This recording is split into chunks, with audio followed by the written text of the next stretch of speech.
Rahul Gandhi, welcome. Welcome, welcome. Zindabad, Zindabad, Zindabad. Rahul ഗാന്ധിയുടെ ഭാരത് ജോഡോ ന്യായ് യാത്ര അസമിലൂടെ കടന്നു പോകുമ്പോൾ പിന്തുണയർപ്പിച്ച് തടിച്ചുകൂടിയ വൻ ജനാവലിക്കൊപ്പം ഇന്നലെ CPM നേതാക്കളും പ്രവർത്തകരും അണിചേർന്നു. യാത്ര ലഖിംപൂരിലും ഗോപൂരിലും എത്തിയപ്പോൾ CPM സംസ്ഥാന സെക്രട്ടറി സുപ്രകാശ് താലൂക്ദാറും MLA മനോരഞ്ജൻ താലൂക്ദാറും ലഖിംപൂർ ജില്ലാ സെക്രട്ടറിയും രാഹുലിന് പിന്തുണയുമായി വേദിയിലേക്കെത്തി. So we expect that this Jatra already, which has galvanized the opposition camp, is effort along with the cooperation of the 15 parties will give a big challenge to BJP here. Good, very good sitting. We express our feelings openly, and he interact very openly, and he discussed very openly. It is a very good. സംസ്ഥാനത്തുടനീളം വലിയ രീതിയിൽ CPM പ്രവർത്തകർ യാത്രയ്ക്ക് പിന്തുണയുമായി വരുന്നുണ്ടെന്ന് കോൺഗ്രസ് നേതാക്കളും വ്യക്തമാക്കുന്നു.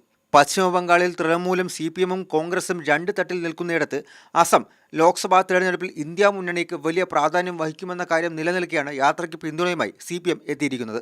നാളെ അയോധ്യ പ്രതിഷ്ഠാ ചടങ്ങിന്റെ വേളയിൽ രാഹുലും സംഘവും ഗുവാഹട്ടിയിൽ പര്യടനം നടത്തും. എന്നാൽ നഗരത്തിലേക്ക് കടക്കാൻ അനുവദിക്കില്ലെന്ന മുഖ്യമന്ത്രി ഹിമന്ത ബിശ്വ ശർമ്മയുടെ ഭീഷണിയും തുടരുന്നുണ്ട്. എതിർപ്പ് മറികടന്ന് മുന്നോട്ട് പോകാനാണ് കോൺഗ്രസിന്റെ തീരുമാനം. മാതൃഭൂമി ന്യൂസ്, ഡൽഹി.